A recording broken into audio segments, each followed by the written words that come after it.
it would only just come through in the last 15 minutes. Yes, I have, Madam Chair. Thank you. Thank you. Good morning and welcome to today's meeting. I would like to officially open the meeting at 9:34 a.m. and acknowledge we are hosting this meeting on the traditional land of the Whadjuk people of the Noongar Nation. We acknowledge the Aboriginal people as traditional custodians of Western Australia, pay respects to elders past and present, and the ongoing connection between people, lands and community. This meeting will be run in accordance with the DAP Standing Orders 2024 under the Planning and Development DAP Regulations 2011. This meeting is being recorded and live streamed on the DAP website in accordance with Regulation 42A of the Planning and Development DAP Regulations 2011. Panel members may refer to technical devices throughout the meeting to assist them in considering information before them. Today we have two items on the agenda. The panel member for today is to my furthest left is John Syme, Specialist Member. To my immediate left is Clayton Heim, Deputy Presiding Member. For the first part of our agenda, Part B, we have from the City of Melville, Councillor Matthew Woodall and Councillor Daniel Lim. And for our second part of the meeting, Part C, we have Councillor Ashley Wallace and Councillor Nicole Wolfe. My name is Francesca Lafanti, Presiding Member. We have no apologies and we have no members on leave of absence. The minutes for this DAP meeting, as well as other DAP meetings, is available on the website. I will move to Part B. Members, could I have a show of hands that you have duly considered all matters before you? And I will ask if members require additional time to review the material that was received this morning, which is a copy of the WAPC amalgamation determination. So members, one, do you need additional time to just review that? And if not, we will go to consideration, confirmation of due consideration. I don't need any additional time, Madam Chair. Thank you. Councillor Daniel Lim, do you need any additional time? I do not need additional time. Thank you, Madam Chair. Thank you. Members have all considered the material before them. I will now ask for a vote. Have you duly considered all matters? That is unanimous, and for the minute taker, that includes the material that was received this morning on the WAPC amalgamation. Councillors, I ask if there are any disclosures of interest, and I'd also ask if you have considered, if this matter has been considered by a council meeting and if you participated in that meeting. And no disclosure of interest from me, and no, I don't believe it has been to a council meeting. Thank you. And Councillor Daniel Lim, have you, has this been considered by a council meeting at all? So no disclosure of interest and not on council meeting. Thank you, Madam Chair. I will go to the general disclosure of interest. Can I have a show of hands that you've duly considered all matters and that there is no disclosures of interest associated with this proposal? That is unanimous for the minute taker. We will now move to our application before us. We have one application for Part B, and that is lots 1 and 2 Wilcox Street, numbers 319 to 900 Canning Highway in Applecross. It's a proposed childcare centre. We have two presenters today, and I will move to those presenters. As people are probably aware, in accordance with the DAP Standing Orders 2024 Clause 4.8.2, there are limitations on time limitations on presentations, and they are limited to 3 minutes, and there's been no extensions of time granted. We have DAP secretarial support here with us, and they will be assisting in terms of the timing of the presentations for me. I would encourage that presenters focus on the key matters that they wish to present in their verbal presentations. As everybody is aware, members have already indicated that they have read through and are familiar with the written material that has been provided before this meeting. And panel members will be invited to ask questions after each presentation. And for those that are either listening or sitting in on the meeting, the question time is restricted to panel members only. I will move first to Mr. Dale Edgar. Would you like to present?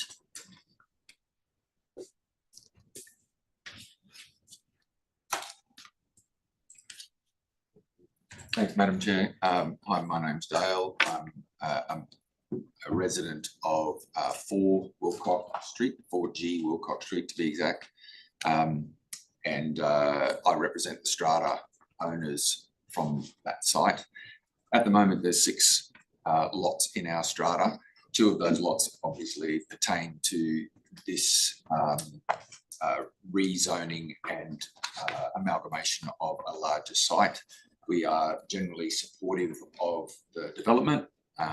We've been advised that there may be some issues in regard to our strata insurance, which obviously we're all liable for, and potentially other matters that we aren't, I haven't fully delved into yet with respect to discussions with the strata consultant, Shane White, which is, and I believe he has some standing in Landgate and understanding of that. So our request today is primarily that the 2 lots that are currently in our strata be removed from the strata because the purpose of those lots has been changed with the rezoning. They're no longer residential, and that's potentially where the impact on our insurance, etc., and our other costs will be. And we would like to then have our strata resurveyed such that it only includes 4 lots. Thank you for your presentation. Members, are there any questions either to councillors online, or do you have any questions to this presenter? Members, do you have any questions? Thank you for your presentation. As you would have heard already this morning, we have received material. It will be posted to the web, this material that we received. It is a copy of a determination from the WAPC in relation to the subdivision, and you will, and your strata company will be able to access this information, so that will be publicly available, and you'll be able to pass it on to your strata parties. It shows in here those lots forming part of the greater lot, the subject of the application. Thank you. We'll now move to our second presenter, Mr. Trent Durwood. And Mr. Durwood, through your presentation, if you could also speak to the question that was raised, the matter that was raised by the first presenter in the context of the material we received late today. Yes, thank you. Good morning, and thank you for the opportunity to present, councillors and members. Yeah, look, I won't go through what I've already sent through in writing. I think it's all fairly straightforward, but certainly to talk directly to the issue presented, we're in agreement with the residents in the strata that we understand that we need to excise those lots from the strata, and it was actually before my time in the project that approval was achieved, but I believe there will need to be a termination of strata application that will then need to precede that amalgamation in terms of going through and getting the new titles. But that's certainly the intention. There's a condition on the approval that requires that to happen. So I don't think there's anything further that we need to do in terms of the approval today to meet the presenters' objectives and that strata's objectives to have those 2 lots excised from their strata scheme. Thank you. Is there anything further you wish to say? No, just available for questions. I've got both the traffic and acoustic consultants online as well, if there's any questions for them. Thank you. Panel members, councillors, do you have questions? Yes, Councillor Matthew Woodall. Thank you. Just a question around the operating hours. One of the concerns and issues often raised with childcare centres in the city of Melville in proximity to residential is early morning noise. And with previous childcare applications, in accordance with the City of Melville's local planning policy, we've set the operating hours as commencing from 7 a.m. And I believe with this application, it's 6:30 a.m. has been suggested. I'm just wondering, would there be any significant issue with having a 7 a.m. operating hours start time consistent with other childcare centres in the city of Melville? Would you like to respond? Yes, look, the applicant's operations, they would like to start at 6:30 a.m. They've undertaken to ensure any children that are dropped off at that time are inside only, so there'll be no use of any outdoor areas until 7 a.m. And the reality is the outdoor areas probably get used much later anyway. In terms of the impact on noise, dare I say that in that location with traffic on Canning Highway and it adjoining, well, it's adjoining residential properties. It is in the Risley Activity Centre, so the level of amenity probably expected by those residents, I don't expect to be any negatively impacted by that extra half an hour purely of drop-off going into the internal spaces only. Thank you. Is there any further questions? Councillor Lim, Daniel Lim, do you have any questions at this juncture? Yeah, thank you, Madam Chair. So, yeah, I just want to ask Trent, outside the childcare operation, will those car parks, I think those 17 bays, be available to the public? No. Thank you. Okay, Sorry, thank you. no, they're private off-street parking bays solely for the use of the childcare centre. Thank you. Thank you. We'll now go to other members in the room. Have you got any questions? I do. Yes.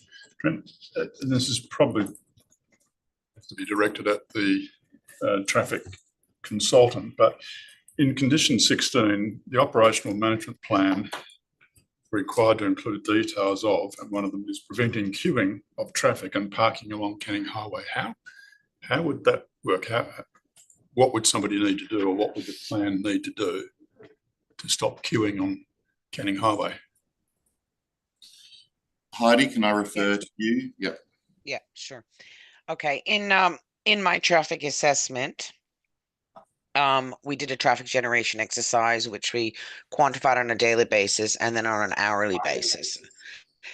And the assessment indicated, following an analysis of the crossover at Canning Highway, so we used the Sidra intersection analysis, that there would be no queuing whatsoever, because the demand in a particular design hour, the way that the crossover is situated, where it is in the context of Canning Highway as a downstream from Risley Street, and it's a left in, left out only.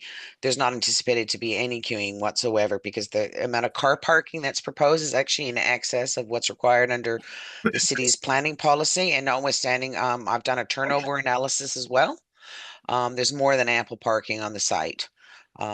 We've also taken into consideration that there's some degree of sort of local catchment draw in terms of, potentially up 25% of children that'll be dropped off will be done through, walking or cycling. So there will be no car demand associated with that.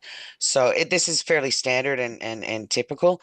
And notwithstanding, if there is any issues with the parking, and I don't expect there will be, I've done many of these, and I understand the sort of the way that these centers operate, is that the car parking area has been designed in a way such as to contain any queuing, and if there is an issue with parking, there's a turnaround bay, so it's not going to obstruct anybody coming into and out of the car parking area.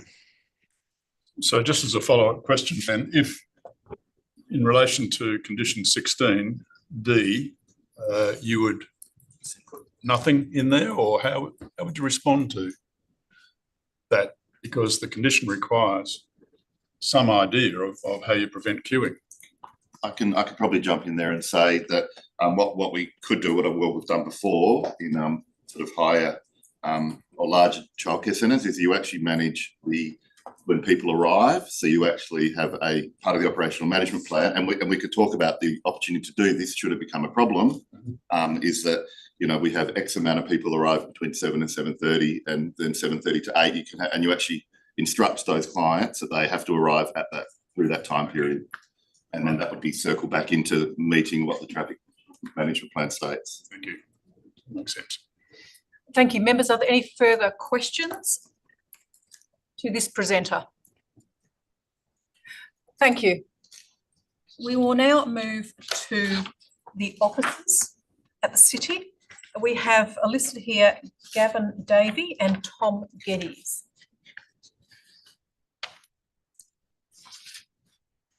Are you online? Can you see and hear us?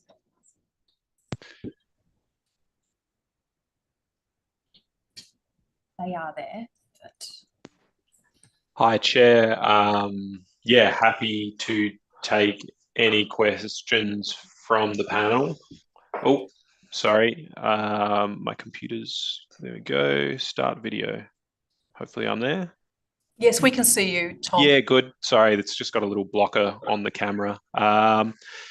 Yeah, no, happy to take any questions. The assessing officer for this one was Gavin, so he's pretty across the detail on this one, but no particular comments. It's all pretty well covered in the RAR. Thank you. Members, we will go to question. Members online, councillors, do you have any questions to city officers? Not from me, Madam Chair. Thank you. Members, would you have any questions at this juncture to city officers? Yeah, just one question. You didn't put this to a design review panel. Can you just elaborate why that was the case? Yeah, of course. The proposal didn't satisfy the referral requirements under our policy for a design review panel referral. So it was simply assessed against the 10 principles of design as per SPP 7. Any further questions from panel members? If there are no further questions, thank you, city officers. We will now move back to the agenda. There is a recommendation at the beginning of the agenda, a recommendation for approval of a series of conditions. Is there a mover of the recommendation as written? It is moved, Clayton High. Is there a seconder? It is seconded, Daniel Lim. Councillor Daniel Lim. Would the mover like to speak to the item? Thank you, Madam Chair. Madam Chair, just before I do speak to it, I'm just noting that there is a typo in condition 16, the second paragraph. It refers to the operation management plan is required to include person managing. So I think it's personnel managing. Personnel managing. That with yeah, thank you. So it's being moved with the minor typographical. Yes. Look, I'm satisfied with the responses that I received to my questions. The proposal really fits well within the planning framework, and particularly in this location, it's yeah, I think it will work quite well. I do accept the comments made by Mr. Syme about the design perhaps not being quite, maybe could have gone through a review process, but that aside, this will work well. I'm quite happy to support the proposal with the conditions. Thank you. Would the seconder like to speak to the motion? Yes, Madam Chair. I would like to say thanks to Trent for looking into that determination regarding the strata for Dale. So hope that's a good outcome. But yeah, just echoing Clayton. Yeah, it's a good development. The design fits the area, and Uppercross is a growing suburb as well. So the need for daycare is there. As you can see, that there's already a lot of daycare around surrounding areas. So this is definitely, needed in the community. Thanks. Thank you. Members, are there any other speakers, either for or against? Yes, Councillor Matthew Woodall. Thank you. I'd actually like to move an amendment. Yes. So I think I sort of alluded to it earlier, but I'd like to add a new condition. And the condition, I'm happy to read it out. Yes, thank you. So the condition would read, the centre shall only operate between the hours of 7 a.m. and 6:30 p.m. Monday to Friday, with occupation or use of outdoor play areas not to commence until after 7 a.m. on weekdays, to the satisfaction of the city. Could you reread that again for me? So it's the centre shall only operate between the hours of 7 a.m. and 6:30 p.m. Monday to Friday, comma, with occupation or use of outdoor play areas not to commence until after 7 a.m. on weekdays, comma, to the satisfaction of the city, full stop. Thank you. Is there a seconder for Amendment 1, which is a new condition? It is seconded, Councillor Daniel Lim. Would the mover like to speak to the motion? Sure, thanks. So there's really two limbs to this. The first is around the operating hours. As I sort of alluded to earlier, the approach, I think, in the City of Melville for the past at least 2, if not 3 years with these applications for childcare centres adjacent to residential, which this one is to set the hours as 7 a.m. to 6:30 p.m. in accordance with the City of Melville's local planning policy. And the reason for that really is there's an understanding, I think, between, residents and the city that childcare centres are needed, but that they also can have impacts on residential amenity.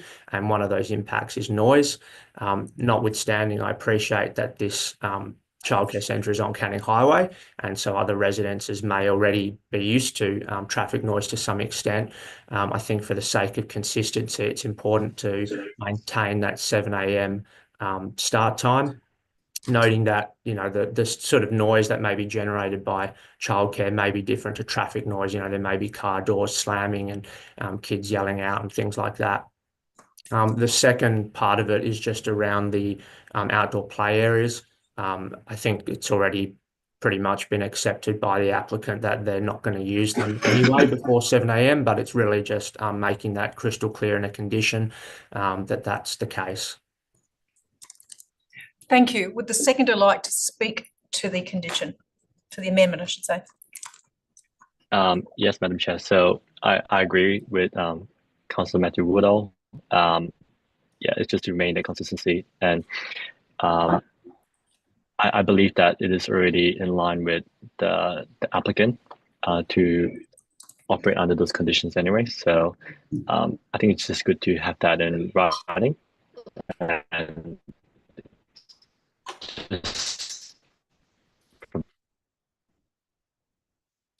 Sorry, assurance to the resident care centre. Sorry, Councillor, you might just have to repeat the last few things you said. It cut out here. Oh, sorry. I just think that is this clause is providing assurance to the residents around the area. It just lets them know that, once it's in writing, it provides sort of certainty of how the childcare centre is going to operate. Thank you. Thank you. Members, are there any other speakers against? I'll go first to against for Amendment 1. Yes. Look, I understand where Councillor Woodall is coming from in terms of trying to be consistent with the application of the policy, but this is a unique location in my view. There is, as he rightly says, the existing noise of Canning Highway. I think this is an opportunity to say that we can vary the policy.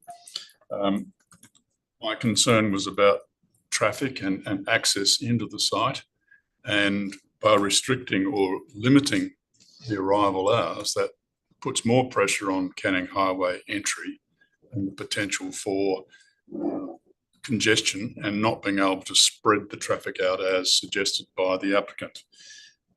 So I'm quite happy to keep the hours as presently stated.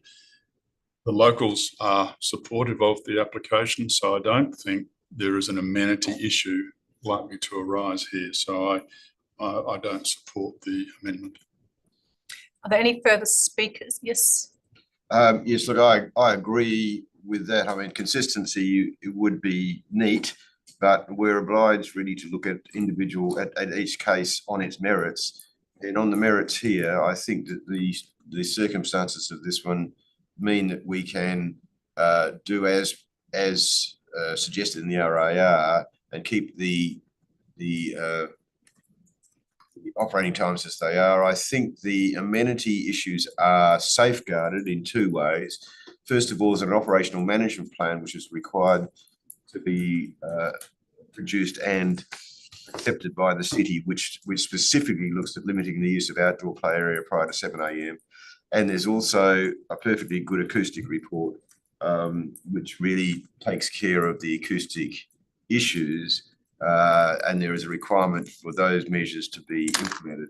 So I really think that on the merits of this particular case, it's not justified for us to change anything here. I think the amenity issues are perfectly well safeguarded. Thank you. I'll make a few comments. Thank you for the wording of the new condition. I don't support the condition as requested. I would concur with comments being made regarding the locational and location and context of the site, particularly in relation to Canning Highway, and also in relation to the zoning of the area and the structure plan of the area, which supports a mix of activities and a range of activities.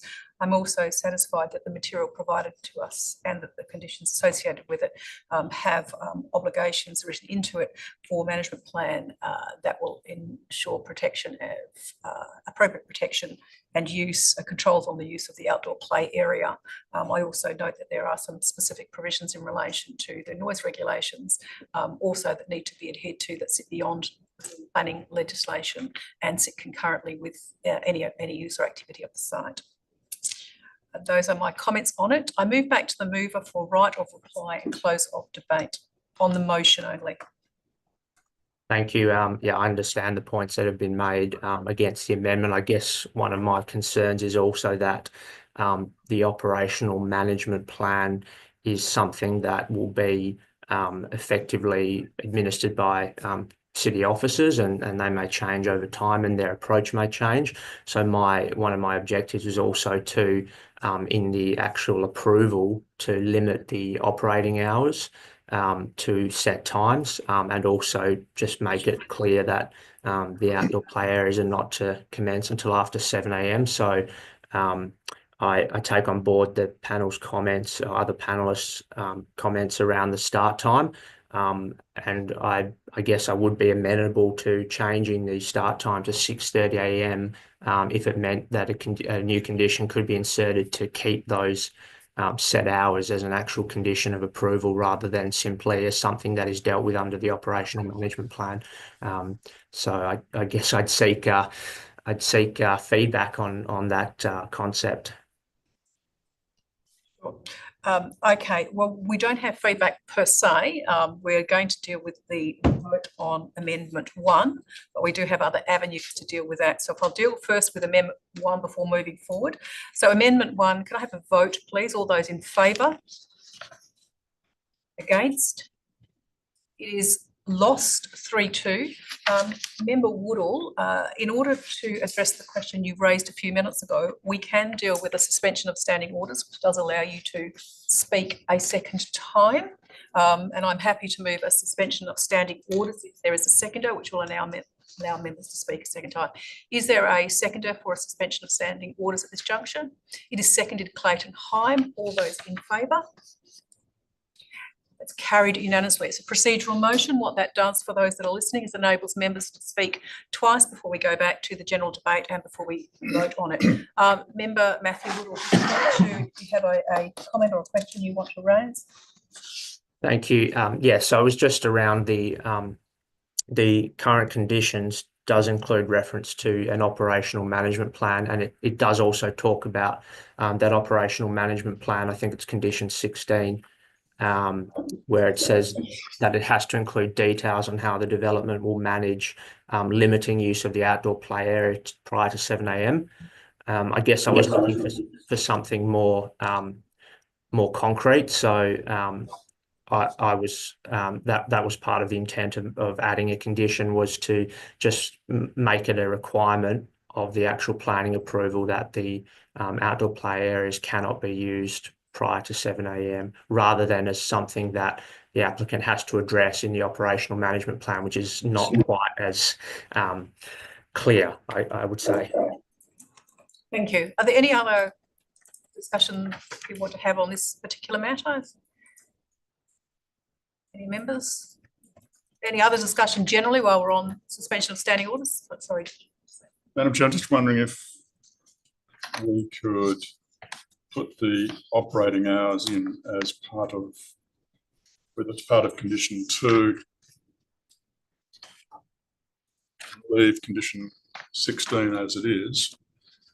So the development subject to this approval must comply. Plans at all. New condition. It's a new It's a condition. new condition. So there's a point in the proposal summary. I'm talking about page 6 and page 7, members. Point 5 summarises the context and the details of the proposal. It refers in there the operating hours of the premises. It's a summary of the proposal details. Is between 6:30 a.m. and 6 p.m. Monday to Friday. Applicant, at this juncture, I'm going to ask a question to the applicant. Can you clarify that that is the specific request that your application covers? Yes. So thank you for that. That could be, for a member online, that could be the wording of the condition, the wording that actually appears at point 5 on the top of page 7, which is details of the proposal as submitted to us and forming part of our discussion today.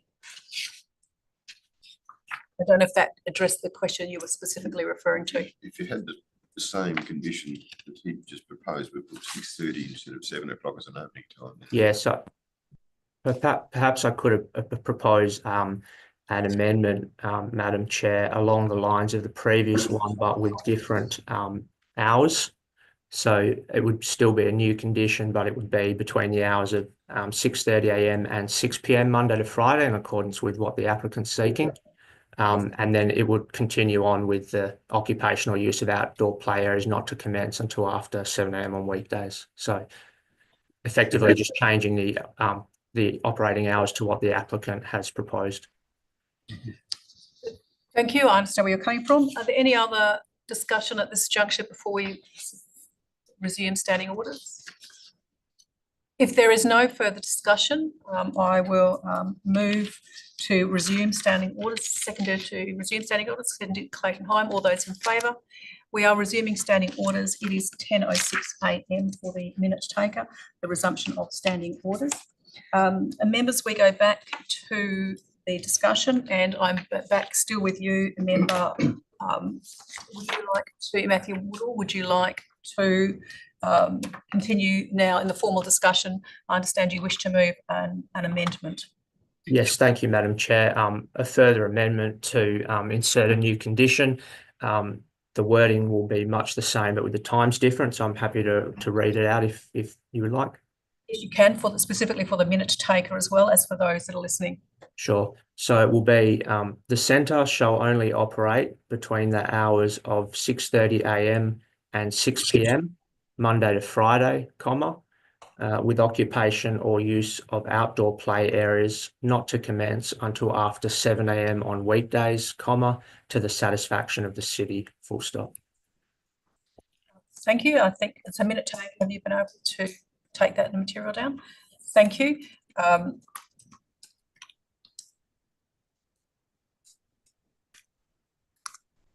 And I don't think I need to speak to it. I think it's we've already discussed the intent and purpose. Thank you. Is there a seconder for what is condition 2? It is seconded member Daniel Lim. Would the seconder like to speak to what is amendment 2, new condition, with the operating hours from 6:30 a.m. to 6 p.m. with occupation and use of the outdoor play area from 7 a.m. No, thank you, Madam Chair. I think it's already been said. Thank you. Thank you. There are speakers on amendment 2. If there are, I will speak to amendment 2. I think amendment 2 has reflected the issues raised and also reflected the applicant's request. And I'm cognizant that in terms of its local context, has indicated, as from my perspective, as indicated earlier, its appropriate location. for a proposal of this nature. I'm also cognizant that a number of childcare facilities do have drop-off for children early, and that does facilitate other movements of family in the household, whether it be work or otherwise. And I would be supportive of the drop-off to the centre for pick-up for children, and at that period of time, recognising that the activity within the play areas would be limited till after 7 a.m. Those are my comments. Is there any further comments in relation to this? If not, mover, you have a right of reply and close of debate. Happy to go to the vote, Madam Chair. Thank you. We're now going to the vote. All those in favour? It's carried unanimously for the minute taker. We go back to the discussion. As any other members wish to speak to the item? Yes. Thank you, Madam Chair. Just briefly, I'm supportive generally of this application. I think it's the right sort of area for a childcare centre. It's positive that it's been set back some distance from Canning Highway, which will make it, I guess, a better centre in terms of the outdoor play area being at the rear as well. I think overall it's a positive development. We need more childcare centres, and it's not going to have an undue impact on residential properties or streets. So I'm supportive. Thank you. Thank you. Are there any other speakers on motion before us, the substantive motion? I will speak to the motion. I am supportive of the proposal, as has been already said today. Proposal is generally consistent with the planning framework. The provisions allow for discretion in terms of the land use. The details in relation to the excision of those sites and the amalgamation of the sites to function separate from the adjoining property has appropriately been addressed, with material being provided as late as this morning in relation to that, which is separating the site. The material we have in front of us shows no access, be it either pedestrian or vehicle, via that adjoining strata complex, and I'm satisfied that the proposal in terms of its treatments includes a series of walls, noise attenuation walls that are to a height of, in some cases, 2 metres, in other cases 2.2 metres, which appropriately address the amenity concerns. The proposal in terms of its traffic and movement has been appropriately addressed, and thank you to those responding in relation to the queuing on the road. And I note that Main Roads is supportive and raises no objection to this proposal in relation to its traffic movement to the site. Overall, I am supportive of this proposal, inclusive of the condition, the amendment. If there are no further speakers on the item, I move back to the mover for right of reply and close off the debate. Chair, no further comment. Thank you, members. We are now going to the vote. The vote is the motion inclusive of amendment 2 that was carried. All those in favour? It is carried for the minute taker unanimously. I now move to item 4. There are no Form 2 applications, and there are no Section 31 SAT reconsideration. I would like to thank Councillor Woodall and Councillor Lim, members from the City of Nedlands, for participation. Melville. Melville, sorry, it's got written in front of me. My apologies. I'm reading something completely different. For your participation. And I would like to note that the time is 10:13 a.m. and we are saying goodbye to 2 members and welcome to the first 2 members for our next part. Thank you. Thank you. Thank you, Madam Chair. That's when I moved down.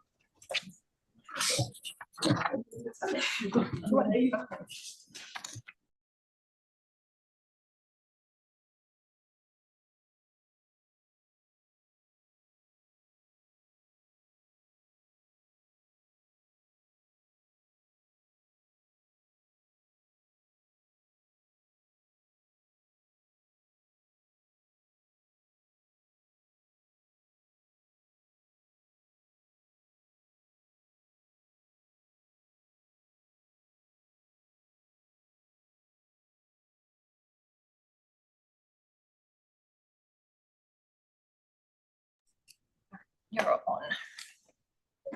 Thank you. The time is 10:14 a.m. and I would like to welcome our two new members from the City of Vincent, Councillor Ashley Wallace and Councillor Nicole Wolfe, with the remaining members participating in Part C. Members, there's been no additional material presented as part of this agenda item since the material that we've received throughout the last few days about the process. Could I have a show of hands that you've duly considered all matters before you in the documentation in relation to Part C? That is unanimous for the minute taker. Members, I'll go to the councillors first in relation to disclosures of interest and just ask, was this matter at all considered, or have you reviewed this particular proposal, the subject of today's application, as part of a council meeting? Thank you. For the minute taker, there's been no prior consideration by council members at a council meeting. Now, members, I'll go to the general disclosure of interest. Are there any disclosures of interest in relation to this matter? There are nil disclosures of interest for the minute taker. We have no Form 1 applications. We do, however, have one item, and that is a Form 2 application for lots 103, for number 103, Alma Road, and numbers 367 to 376 Fitzgerald Street in North Perth, and they are an amendments to an approval already issued. We do have a number of presenters, and in accordance with the DAP Standing Orders 2024, clause 4.8.2, the presentations are limited to 3 minutes, and at this juncture there has been no extension of time granted to any of the presentations. And as indicated earlier, for those that were here, we encourage that all presenters focus on the main aspects to present within the designated 3-minute time frame. Panel members will be able to ask questions after each presenter, and question time is limited to panel members only. We have 3 presenters listed today, and we will deal with them in the order that they appear. The first being Emily Bird, the second being Matthew Evans, and the third being Nathan Mass. So we will move first to Emily Bird, if you'd like to come forward and present.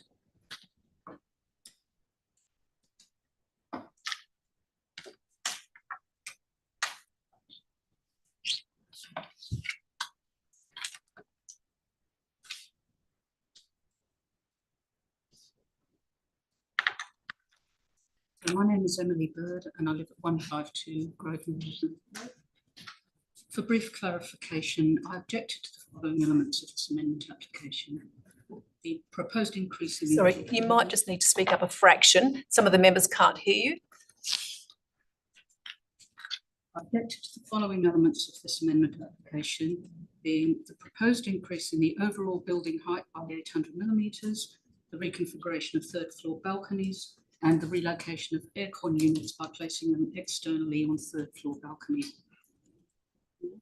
Yes, as members, can you hear clearly? Yes, thank you. Having reviewed the RAR, it is clear that none of the objections raised in community submissions have been upheld in the report, and approval has been recommended.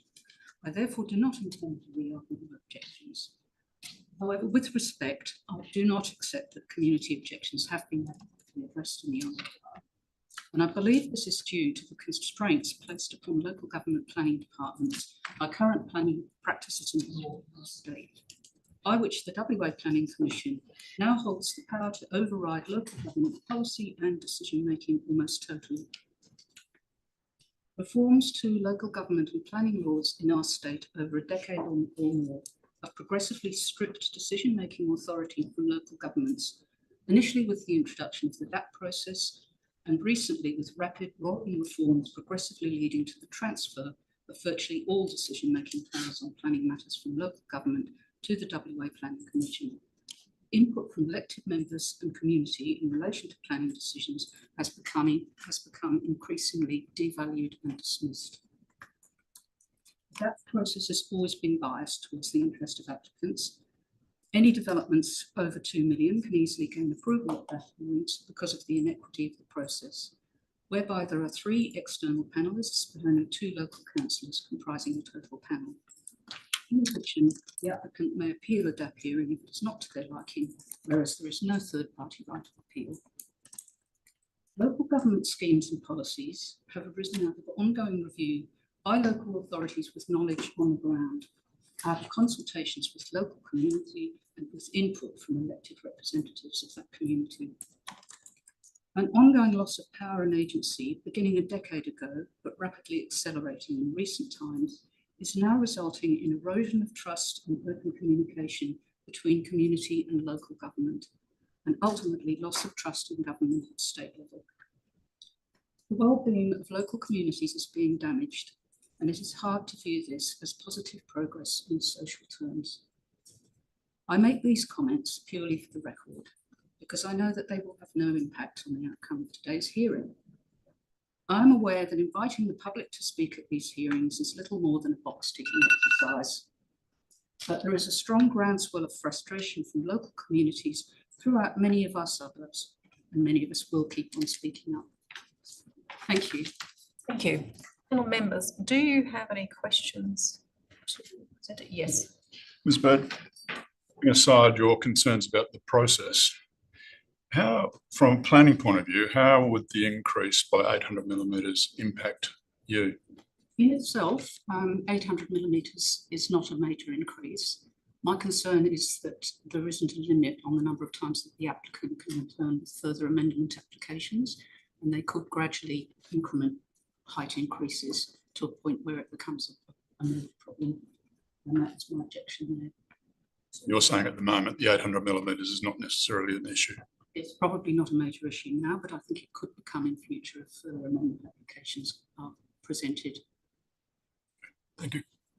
Thank you. Are there any further questions at this juncture? Thank you for your presentation. We'll move to Mr. Matthew Evans.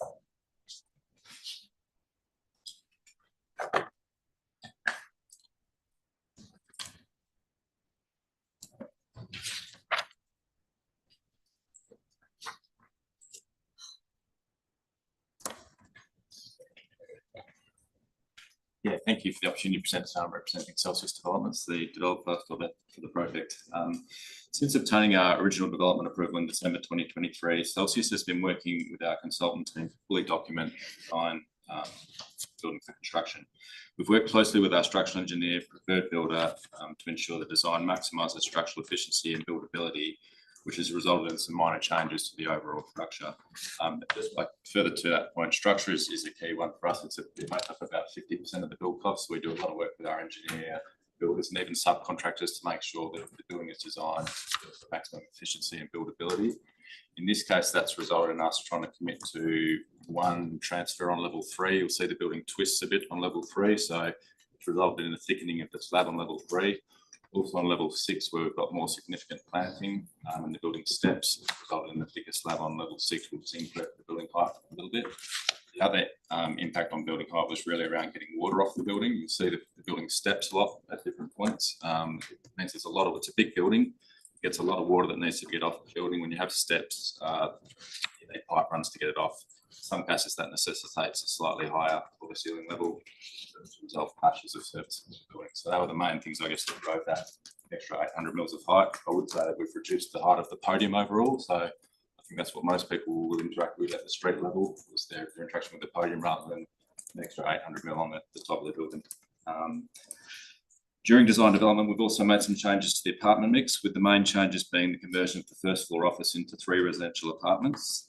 This change was market driven. One of our development partners that was originally going to take out the first floor office changed their requirement and have now want to take out some of the ground floor commercial. So at the same time, we've had significant demand for apartments. Since erecting the marketing signage on the site, we've had over 500 registrations of interest. Celsius has committed to providing residents the first opportunity to reserve an apartment before we launch in February. And last month, we were pleased to have 15 local buyers reserve a unit in the development, which is a great outcome.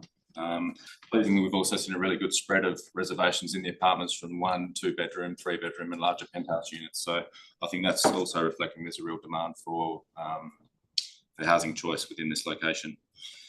We've also had excellent inquiry from high quality commercial leads that are interested in the ground floor commercial tenancies, and we're currently working with the city to look at ways we can enhance the or maximise the street activation and alfresco dining opportunities.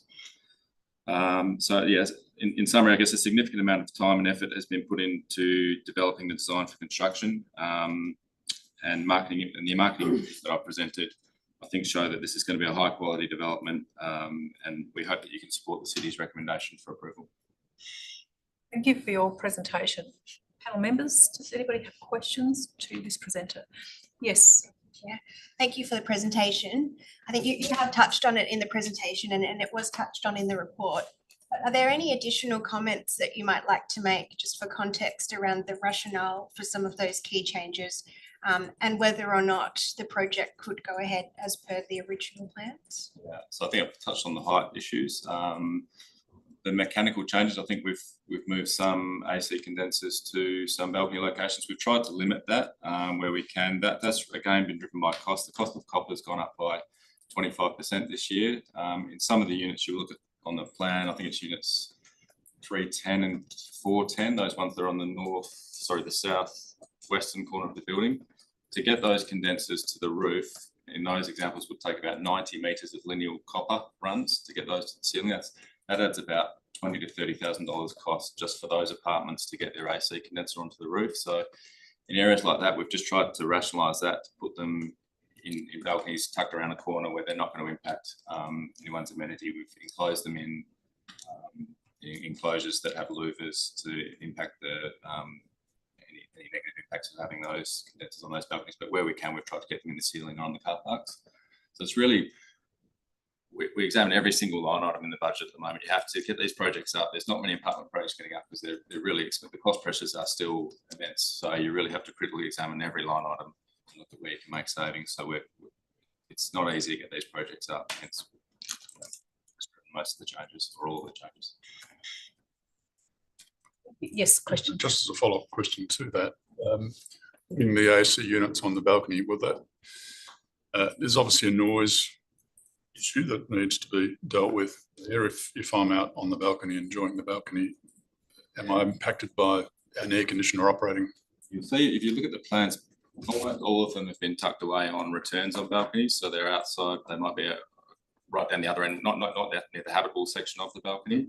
I think there's only one example where we had to put it near the habitable section, simply because it was a small studio apartment, and those AC units, the size of them only allow about a 20-metre run of refrigerant pipe to the condenser, so it's just unfeasible to get those anywhere else but on a smaller balcony. But we put them in an enclosure with louvers that direct the airflow and noise away from the habitable section of the balcony.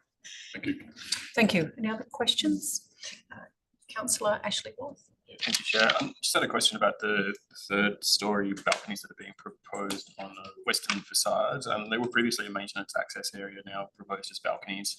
Can you just talk us through the design change that led to that? What all of those areas what needed maintenance in that area, and how is that need for maintenance now being removed so they can become private balconies?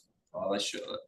I think those sections of balconies, they're not really habitable. They are really for maintenance. It's there's two issues. We've had issues in the past when we have planters hard up against a building.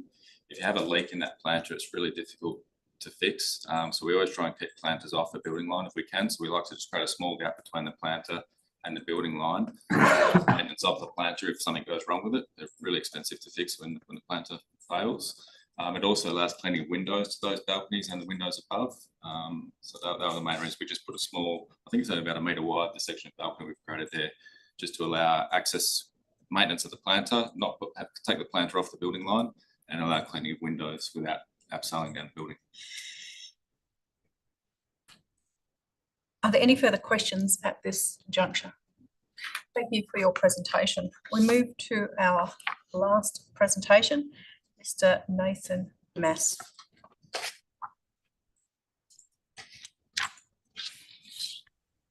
Thank you, presiding member. Can I just confirm everyone can hear and see? Yes, we can. Awesome. All right. So good morning. My name is Nathan Mars. I'm a senior planner at Planning Solutions, and I am speaking in support of the proposed amendments to our approved mixed-use development in the North Perth Town Centre. Now, the questions to Matt have touched on the key points of my presentation, so I will keep it brief. Firstly, I would just like to thank the city's officers for their independent and detailed assessment of the application and subsequent recommendation for approval. So we did work collaboratively with the city's officers throughout the assessment of this application, which was associated with some design feedback and use matters, which have all been addressed. We also like to thank the city for their recommended conditions. We consider the amendment to the conditions to be appropriate, and we don't seek any further amendments. The only additional comment I'd probably like to make is that these amendments have also received the full support of the city's DRP chair, who stated that the increase to the height and the changes to the facade design are acceptable, and that the overall modifications to the design would have minimal impact. The majority of changes have been made to improve efficiency. So we are all acutely aware of the housing shortage facing our city. The development will continue to provide additional density within a location entirely suited for it, with the amendment strengthening the quality of the dwellings and communal spaces. This transformative development represents a significant investment in the North Perth Town Centre, and we hope will act as a catalyst for the ongoing development and improvement of the centre. So accordingly, we do respect that the panel support the application in accordance with the recommendation for approval provided for the officers. We thank you for your time, and we'll be pleased to answer any questions. Thank you. Panel members, are there any questions to this presenter? Yes, Clayton. Just one. I think I know the answer, obviously, but as a two-part approval process, there is usually some reference in the RAR to how you arrive at accepting it as a Form 2 application, which I didn't see in there. So if you want to have some brief comment about how you arrived at that conclusion so that we can then deal with Part 1 and before we deal with Part 2. Yeah, sure. So I guess as touched on by Matt, the amendments were largely associated with detailed design. So for structural efficiencies and so forth, as well as ongoing sales and responding to market conditions. So overall, the form of the development, the intent of the development remains the same. We got the same land uses, almost the same amount of dwellings, access is retained the same way. Parking is more efficient, but still remains compliant. When viewed from the street, the development remains consistent. While we do have that 800mm increase in height, it is negligibly viewed from the street. So overall, no further departures from the planning framework. Okay, thank you. And thus we went down the Form 2 process. Thank you. Are there any further questions at this juncture? Thank you for your presentation. Thank you, presiding member. Thank you. We will now move to officers. We have listed here Scott Walsh and Carson Reynolds. Scout. Beg your pardon, Scott. Scout. It's Scout. Scout, yes. Would both of you, or either of you, like to speak to this item? And you may also want to reference the question that was asked by the member in relation to the Form 2. Sure, I can touch on that. Yeah, just building on what Nathan's touched on, ultimately we considered it was appropriate as a Form 2 application on the basis that the changes did not form substantial changes to the building envelope, land uses, or the overall development outcome. So it was capable as being considered as amended application under Regulation 17.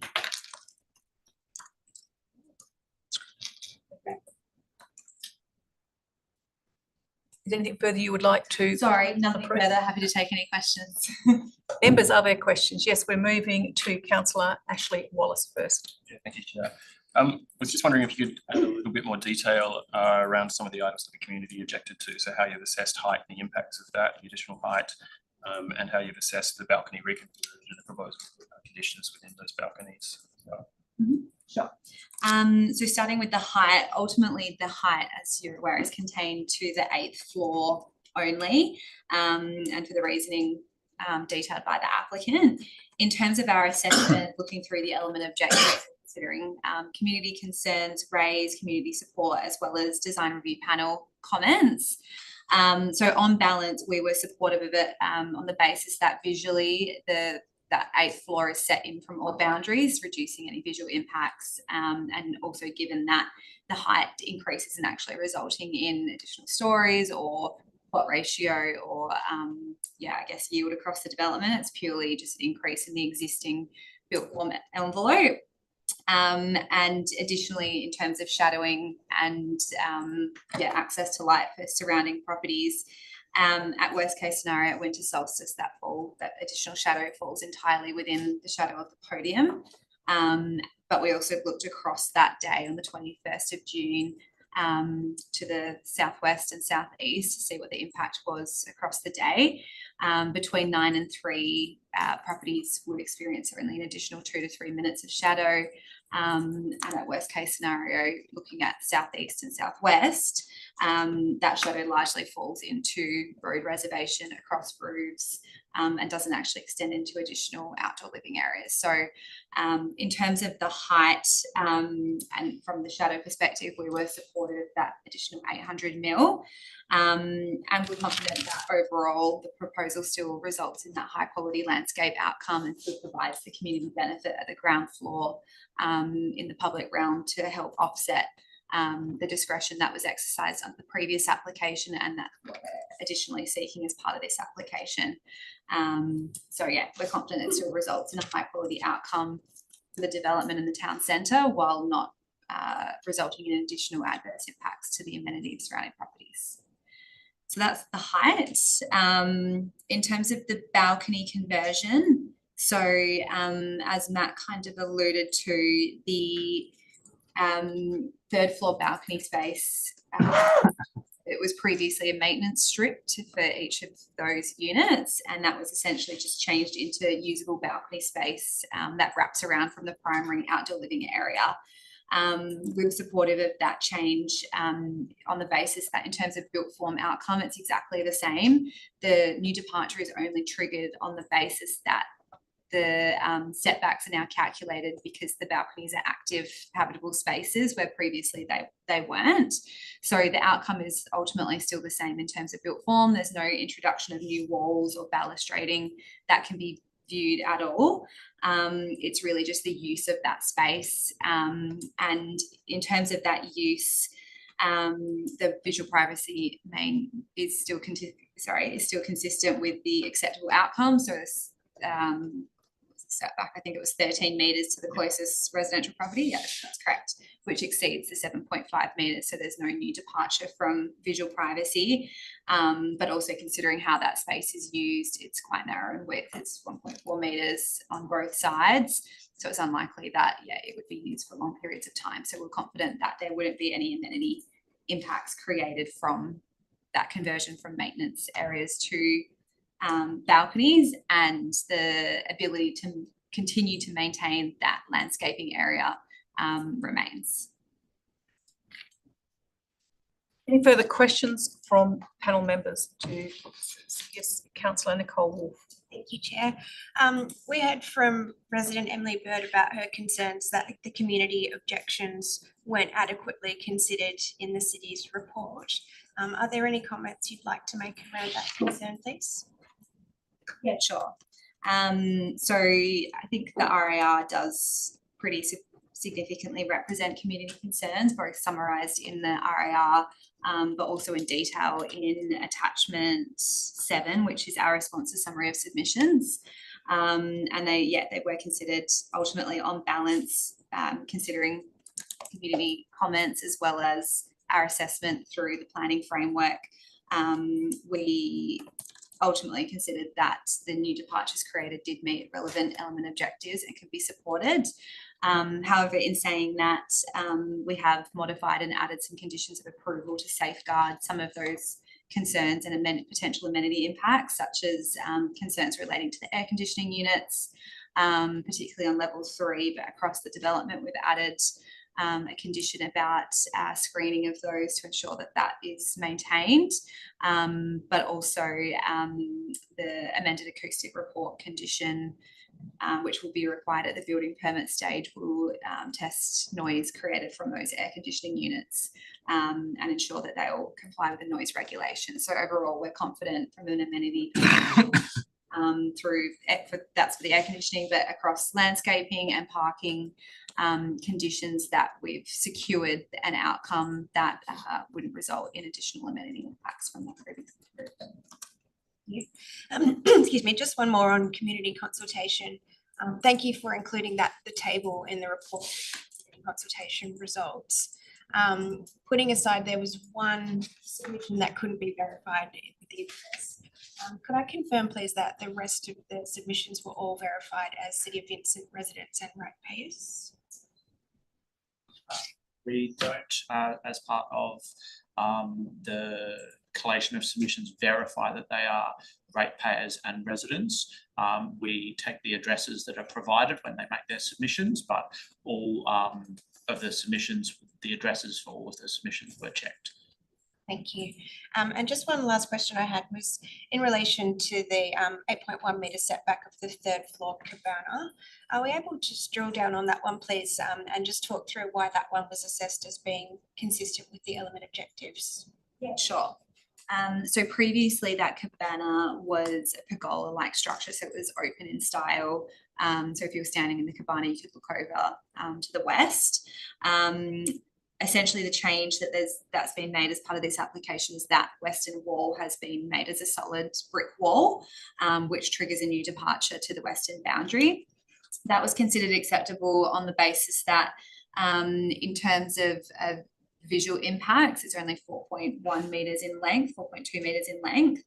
And in the context of it being set back from the edge of the podium, views up towards that cabana would be somewhat skewed, as well as a reduced impact when you're viewing the cabana in the context of the development as a whole and the landscaping that is surrounding it. I think there was a creeper that crawled up it and landscaping adjacent. So from a visual impact, that would be reduced, and it was also supported through our design review panel, but also on the basis that the solid wall would also provide perceived increase in privacy protection between the west and people using that space adjacent to the pool area. So yeah, we're confident that it meets the element objectives and it was supported on that basis.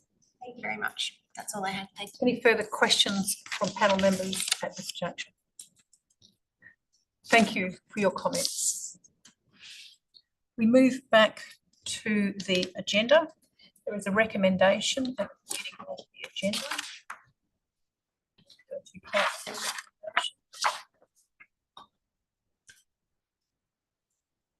First is accepting it's an appropriate consideration as a Form 2, and the second part is approval of modifications and amended conditions. Is there a mover of the recommendation as written in the beginning of the draft? It is moved, Councillor Nicole. Is there a seconder? It is seconded, Councillor Ashley Wallace. Would the mover like to speak to the motion? Thank you, Chair. Thank you to everybody who presented today and to the City for preparing the report. On the jurisdictional question, I agree that this application is appropriate for consideration under Regulation 17 of the Planning and Development Act regulations. And turning now to the substance of the application, while the proposed amendments appear minor within the overall built form and they have support from the City and the DRP Chair, I do not support them. With respect to the City's assessment, with great respect to the City's assessment, I'm not entirely convinced personally that the element objectives have consistently been met. So I remain concerned about the additional building height in the context of the visual impact on the adjacent road. And I note that there is some minor additional overshadowing that I also do remain concerned about the impact of the reduced third floor setbacks, noting the comment that we have heard today on the neighbours, the amenity impacts from room size shortfalls, and the further increases proposed to the tenancy width that to me will adversely impact the activation of the street.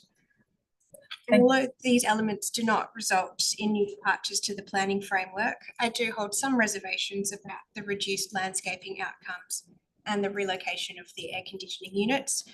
But I note the City's comments around the additional landscaping outcomes in other areas and the conditions that will be applied to the air conditioning units. Many of the issues that I've raised were mirrored in the community feedback, which I did give due regard to today. And while I'm not able to take this into account in my decision making today, something that I do hold some concerns about is incremental creep in departures to the planning framework. So small changes when compared to the original approval, but significant given the discretion that was previously granted. I just wanted to make those comments, but those comments around incremental creep haven't influenced my decision today. Thank you. And just for clarity, you've moved the motion as written in the agenda, the motion for approval. Okay. Just wanted to make sure that would the seconder like to speak to the motion? Yeah, sure. Thank you, Chair. Look, thanks for the proponents, representatives coming down and speaking today, and thank you for the community members for coming down as well.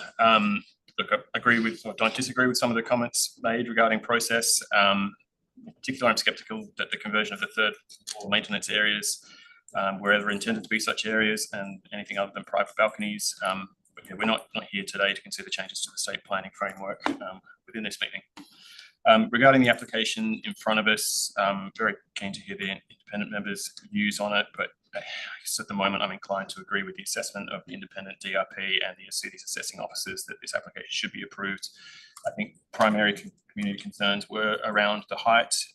I'm pretty satisfied that the additional height doesn't result in any particularly significant amenity impacts to the surrounding areas. We've heard from the city assessing officers that the absolute worst case, so in the winter solstice, it's resulting in 2 or 3 minutes of additional overshadowing that largely falls within road reserves and not on private residences. So on that basis, I think that's acceptable. Changes to the balcony reconfiguration outside the introduction of private balconies are good. The increased visual privacy around the cabana in particular, which is the closest element where they may be overlooking onto those western properties, I think is a significant improvement.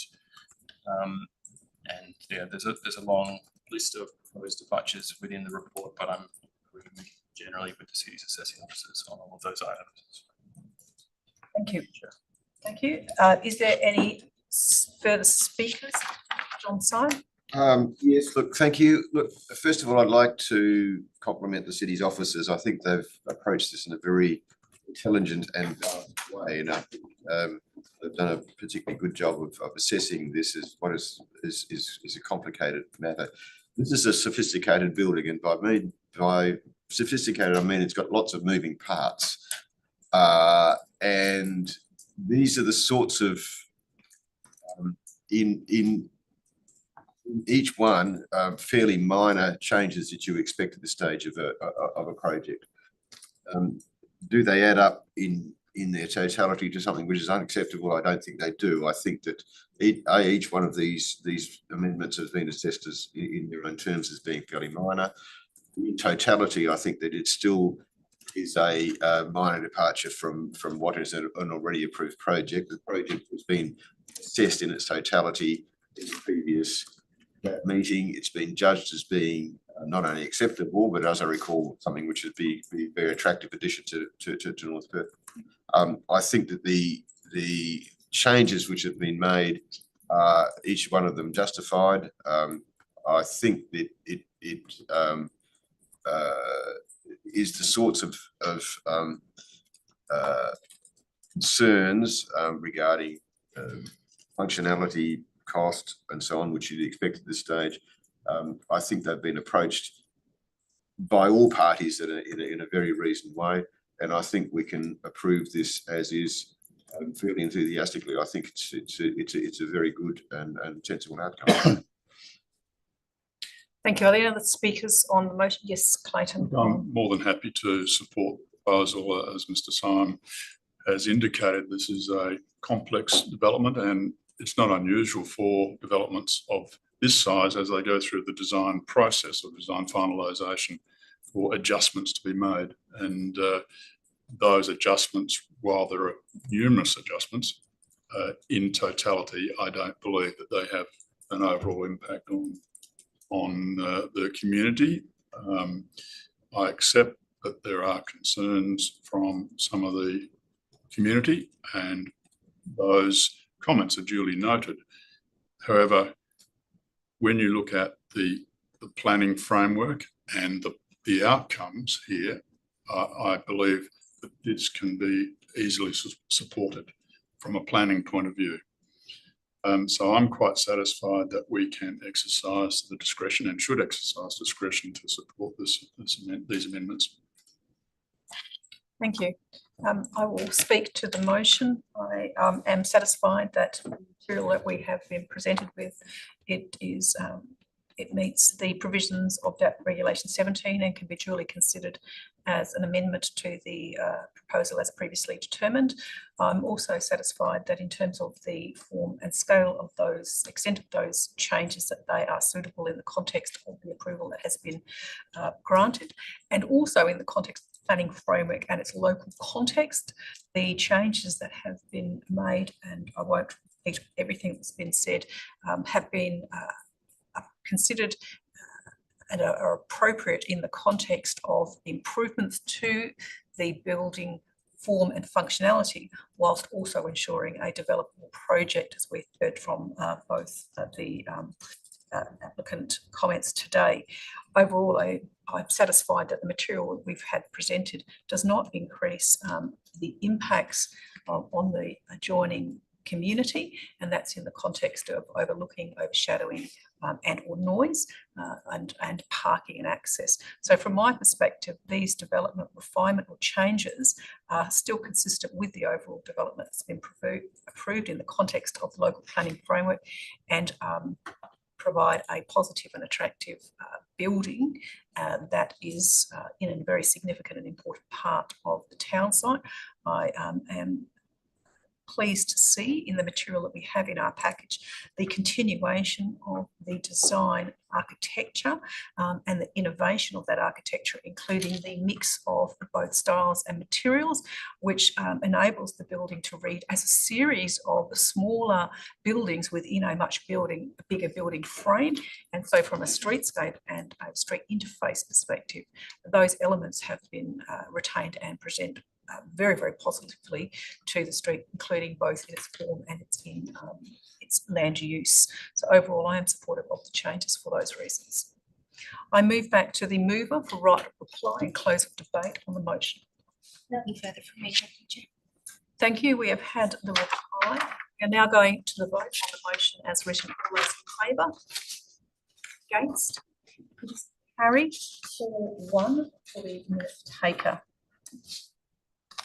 I move back to the agenda. There are no Section 31 reconsideration applications.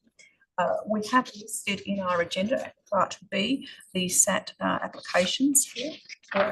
There is one relating to Vincent. I will not be speaking about any of the applications, and accordingly I will close today's meeting at 10 a.m. Thank you.